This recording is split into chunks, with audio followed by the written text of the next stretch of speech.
Bonjour tout le monde et re-bienvenue sur la chaîne de Prof Écologique. Mon nom est Valérie et aujourd'hui je vais vous parler de comment j'ai arrêté d'encourager l'industrie du fast fashion.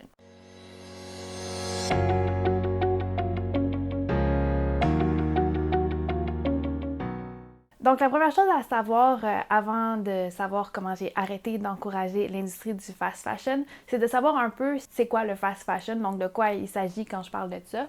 Donc grosso modo, c'est toute l'industrie qui produit des vêtements jetables, si on peut dire ça comme ça, donc qui sont pas faits pour durer longtemps, qui sont faits pour être portés quelques fois et après ça ils vont soit déchirer ou ils vont devenir transparents ou ils sont vraiment de mauvaise qualité. Puis c'est des vêtements qui coûtent habituellement pas très cher, comme ça vous permet d'en acheter beaucoup. Puis de suivre les tendances à chaque saison, à chaque fois qu'il y a une nouvelle mode, bien, vous pouvez vous permettre d'acheter cette tendance-là parce que généralement, les vêtements vont imiter ces grandes tendances-là, mais avec des matériaux de mauvaise qualité. Et donc, ça va vous permettre d'acheter plein de choses que vous n'avez pas besoin pour pouvoir suivre la mode. Donc, évidemment, des grands magasins comme H&M, Walmart font beaucoup de fast fashion. Puis si c'est un sujet qui vous intéresse, donc de voir comment le fast fashion s'est développé au fil des années, je vous invite vraiment à visionner le documentaire qui s'appelle The True Cost, donc le véritable coût. Donc c'est sûr, ça parle un peu de qu'est-ce qu'il faut pour que toi tu puisses payer ton chandail à 6$ chez H&M. Donc c'est quoi tout le mécanisme qui roule derrière ça, comment c'est possible. On sait tous que bon, c'est parce qu'il y a des gens qui sont très mal payés à l'autre bout de la chaîne, mais ce documentaire-là est vraiment génial, vraiment bien construit pour vous montrer vraiment tous les aspects qui vont dans la production d'un vêtement puis tout ce que ça engendre comme dommage pour l'environnement. Alors la première chose à faire quand on veut se détacher un peu de l'industrie du fast fashion puis essayer d'arrêter d'encourager ça le plus possible. La première chose que je vous conseille, c'est de faire le ménage dans votre garde-robe. Vous allez peut-être redécouvrir des vêtements que vous avez complètement oubliés, que vous ne portez pas, ou même des fois des vêtements qui ont encore l'étiquette dessus, vous l'avez acheté, vous y pensiez plus, puis oups, vous l'avez oublié là. Donc vraiment, faites un ménage de votre garde-robe, regardez si vous n'allez pas faire des trouvailles en partant là-dedans. Puis ensuite de ça, posez-vous la question, qu'est-ce que j'aime vraiment porter? Donc, qu'est-ce que je porte souvent? Qu'est-ce qui me fait plaisir de mettre? Puis, qu'est-ce que j'ai porté une fois puis j'ai oublié dans le fond de mon tiroir après? Donc, je vous dirais, débarrassez-vous en premier de ce que vous n'avez plus vraiment besoin. Puis, en même temps, essayez de trouver des nouvelles utilisations. Si vous retrouvez un morceau, vous dites « Oh mon Dieu, c'est vrai, j'avais pas pensé à ça », bien, essayez de penser avec quoi vous pouvez le pairer pour que ça fonctionne bien. Puis une fois que vous avez décidé ce que vous gardez puis ce que vous gardez pas, je vous encouragerais la première chose à essayer de leur trouver un nouveau propriétaire avant même d'aller dans les centres de dons parce que les centres de dons comme Renaissance et des places comme ça, des fois, quand on donne là, on ne sait pas vraiment s'ils vont garder nos vêtements ou s'ils vont les envoyer à la poubelle parce qu'ils reçoivent beaucoup de dons. Puis ils ne peuvent pas tout garder, évidemment. Donc, la première chose que je vous conseillerais pour être sûr que vos vêtements trouvent une deuxième vie, c'est d'essayer de leur trouver une nouvelle personne qui va vouloir les acheter ou à qui vous allez pouvoir les donner. Puis si vous connaissez personne dans votre entourage, une amie, un ami, peu importe, qui porte la même taille que vous, je vous encourage à utiliser différentes plateformes comme le Facebook Marketplace ou encore il y a des applications qui servent exactement à ça. J'en connais deux principales. Il y en a une qui s'appelle Depop et l'autre qui s'appelle Poshmark. Personnellement, j'ai préféré Poshmark. Je trouvais ça plus simple d'utilisation puis quand même assez facile à comprendre. Mais les deux sont intéressantes. Puis ça vous permet de, dans le fond, prendre ce que vous avez comme vêtements en photo, de les annoncer, vous mettez un prix. Puis les gens vont voir, par exemple, vont taper pantalon noir. Et si vous avez un pantalon noir à vendre, mais ça va apparaître. Puis il y a moyen de sélectionner selon les tailles aussi là-dedans. Donc ça, c'est une bonne façon de vous assurer que vos vêtements vont trouver une deuxième vie. Je veux juste préciser aussi que toutes les applications et les magasins que je vais mentionner dans cette vidéo-là vont se retrouver dans la description du vidéo à la fin. Mon deuxième truc pour arrêter d'encourager le fast fashion, c'est d'attendre avant de l'acheter. Donc, j'avais déjà parlé de ce truc-là dans, je pense, mon tout premier vidéo qui s'appelait « Les bases du zéro déchet ». Mais en gros, quand vous pensez que vous avez besoin d'un nouveau chandail ou d'une nouvelle paire de jeans, peu importe, Donnez-vous un temps de réflexion. Donc, donnez-vous 2 semaines à 1 mois avant de voir est-ce que c'est vraiment quelque chose qui me manque à ma garde-robe, est-ce que c'est vraiment quelque chose dont j'ai besoin ou est-ce que j'ai pas déjà quelque chose dans ma garde-robe qui pourrait faire l'affaire. Okay? Donc ça, c'est vraiment l'idéal parce que ça bloque un peu les achats impulsifs. Souvent, on a tendance à acheter des choses de façon un peu impulsive. Puis si on prend un temps de réflexion, bien, des fois, on oublie même après 1 mois, on se souvient même plus de ce qu'on voulait. Donc ça aide à arrêter d'encourager le fast fashion. Et mon prochain truc, ce serait de magasiner dans les friperies. Mais là, je vais faire une petite parenthèse avant de me rendre à ce truc-là. Je vais le garder en dernier, OK? Parce que je sais qu'il y a beaucoup de gens qui sont un peu dégoûtés par le magasinage dans les friperies. Ça les écœure un peu. Donc, avant ça, ce que je voudrais dire, c'est que si vous n'êtes pas rendu là, donc ça, ce serait l'option la plus écologique parce que vous ne demandez pas une nouvelle création de vêtements. Donc, vous ne dites pas à l'industrie, j'ai besoin d'autres vêtements, continuez d'en produire. Donc, si vous achetez des choses qui existent déjà, mais vous ne faites pas de nouvelles demandes à l'industrie pour avoir encore des nouveaux vêtements. Donc, vous encouragez un peu plus l'économie circulaire et vous arrêtez un peu d'encourager le fast fashion. Par contre, avant de me rendre là, il y a, je pense, des étapes un peu intermédiaires pour aider les gens qui sont dégoûtés par les friperies. Donc, avant d'aller magasiner dans ces places-là. Une des premières choses que je vous dirais, c'est essayer d'encourager vos industries locales. Donc, si vous avez des boutiques ou des artisans proches de chez vous que vous savez qui font le linge sur place, par exemple, ou qui produisent au Canada, bien, allez encourager ces boutiques-là. Donc, j'ai fait un petit photoshoot récemment pour vous montrer un peu à quoi ça peut ressembler une garde-robe qui provient de toutes sortes de places. Alors, je vais montrer à l'écran des photos pour vous donner une idée de à quoi ça peut ressembler une garde-robe qui est construite à partir de différentes façons de magasiner, à part acheter du neuf en magasin. La première photo que je vais vous montrer, c'est une blouse que j'ai achetée dans un magasin qui s'appelle Belle et Rebelle à Montréal. Donc ça, c'est un magasin qui regroupe un peu justement toutes sortes de créateurs canadiens.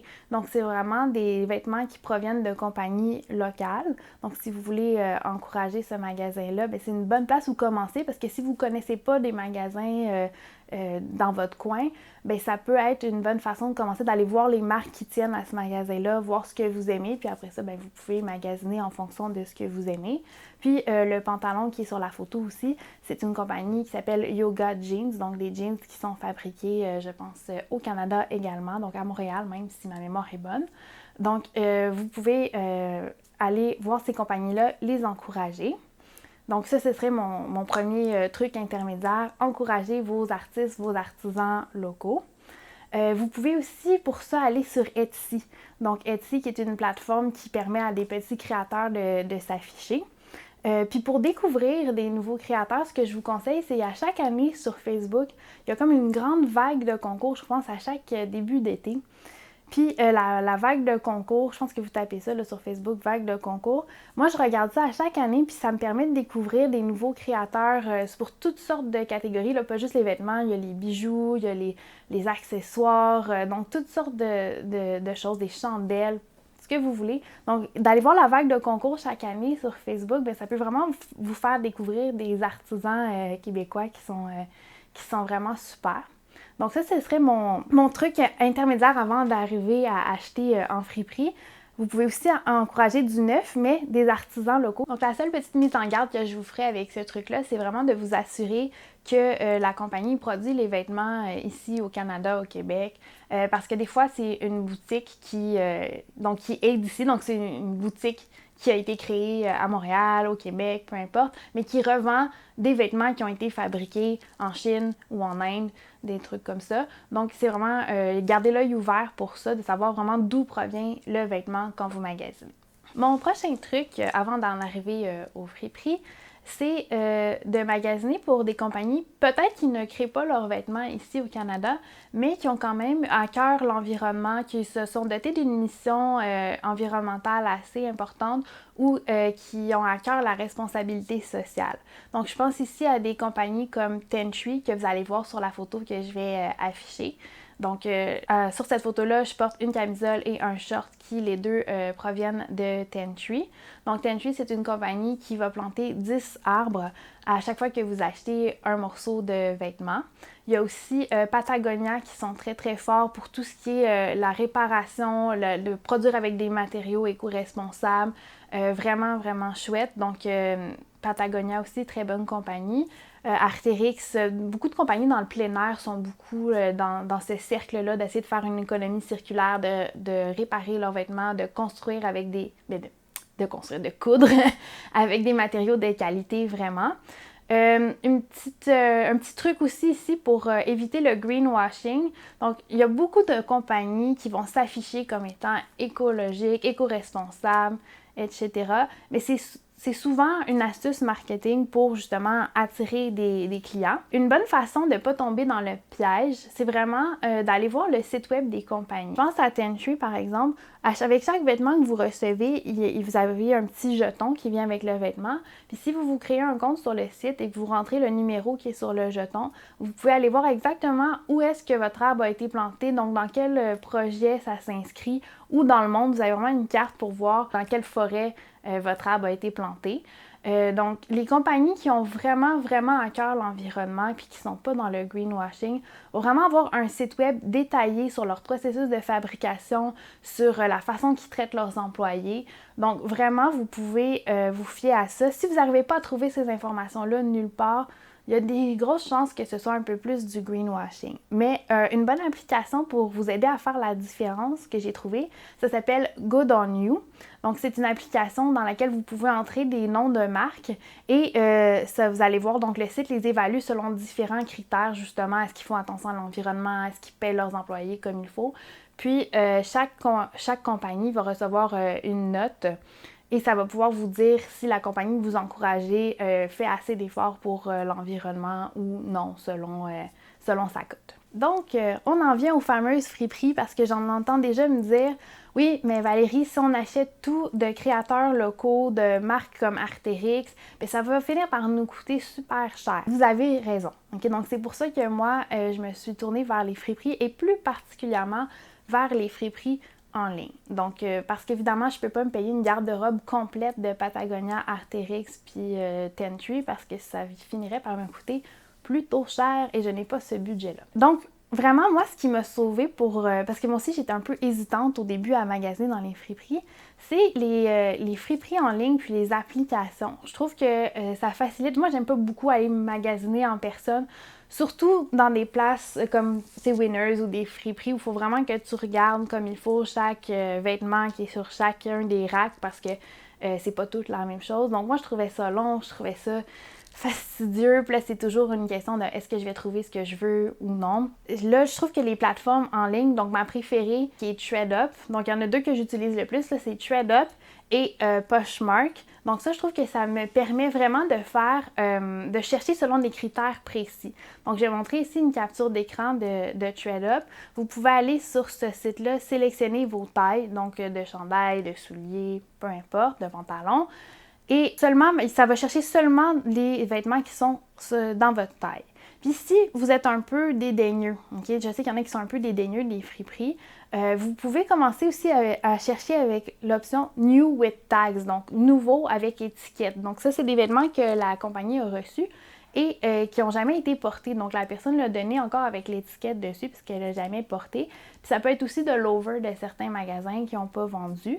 Donc je pense que ça peut être une belle option pour s'initier au magasinage de seconde main. Et vous pouvez aussi chercher des marques que vous aimez. Donc, si vous aimez magasiner chez American Eagle ou chez Old Navy, que vous savez qu'il y a des choses que vous appréciez de ces marques-là, bien, vous pouvez chercher, aussi mettre le critère, chercher par exemple American Eagle, et ça va vous sortir tous les vêtements qui sont de cette compagnie-là. Donc, ça facilite vraiment la recherche de vêtements. Pour moi, je dois vous dire. Puis c'est la même chose un peu sur Poshmark, donc je peux choisir ma taille, je peux choisir ce que je veux. Puis ça facilite ma vie, puis ça m'enlève tout le travail ardu de chercher dans un magasin ce que je veux, puis la frustration de ne pas trouver, etc. Une petite précision par rapport à TradeUp aussi, c'est que leur entrepôt est situé aux États-Unis. Donc, quand vous commandez de cette place-là, il faut vous attendre à avoir des frais de douane. Okay? Donc, ça, gardez ça en tête quand vous magasinez sur ce site-là. Vous allez avoir des frais de douane quand le colis va traverser la frontière. Donc, toujours bon à se rappeler. Ensuite, moi, ce qui m'a vraiment aidé à passer par-dessus mon dédain des friperies, c'est qu'à un moment donné, j'ai réalisé que quand j'allais magasiner dans n'importe quel bon magasin traditionnel, ben je portais jamais un vêtement comme tout de suite après. Tu sais, je l'achète, je le mets. Tu sais, je pense que tout le monde, on prend la peine de laver les vêtements qu'on achète en magasin. Parce qu'on ne sait pas qui l'a porté avant nous. Donc, c'est la même chose pour les trucs qui proviennent de friperies. Je me suis dit, dans le fond, c'est quoi la différence entre un chandail que peut-être 12 personnes ont essayé avant moi, puis un chandail qui a appartenu à une personne avant, puis après ça, c'est moi qui en est la propriétaire. Dans les deux cas, je vais mettre le vêtement à la laveuse, puis il va être propre et comme neuf. Donc, je vais pouvoir le porter sans problème. Donc, une fois que j'ai eu réalisé ça, qu'au fond, j'allais laver mes vêtements, peu importe d'où ils provenaient, puis ça allait être bien correct une fois que ça allait être lavé, ça m'a un peu enlevé ce dédain-là. Puis à force de magasiner aussi, puis de s'habituer, bien, on passe un peu par-dessus ce dédain-là. Donc, je vais montrer, pour terminer, quelques photos de choses qui proviennent de friperies, de vêtements qui proviennent de friperies. Et peut-être qu'un jour, si vous vous sentez assez à l'aise, vous pourrez faire comme moi et pousser l'audace jusqu'à vous acheter un maillot de bain de seconde main. Là, je vous rassure, ça c'était un new with tags, donc c'est quelque chose qui n'a jamais été porté. Mais vraiment, on trouve toutes sortes de belles choses sur ces sites-là. Puis je vous encourage fortement à aller jeter un coup d'œil, puis à arrêter le plus possible d'encourager l'industrie du fast fashion. Alors, c'est tout pour ma vidéo d'aujourd'hui. Si vous avez apprécié, n'oubliez pas de mettre un petit pouce par en haut, de vous abonner à ma chaîne YouTube si ce n'est pas déjà fait. Et vous pouvez aussi me laisser vos commentaires et me suivre sur Facebook sur la page de Prof Écologique et sur Instagram sur Prof Écologique, un peu la même chose. Donc, d'ici la prochaine fois, je vous dis essayez quelque chose de nouveau car qui ne se plante jamais n'a aucune chance de pousser. Alors, à la prochaine tout le monde. Bye bye!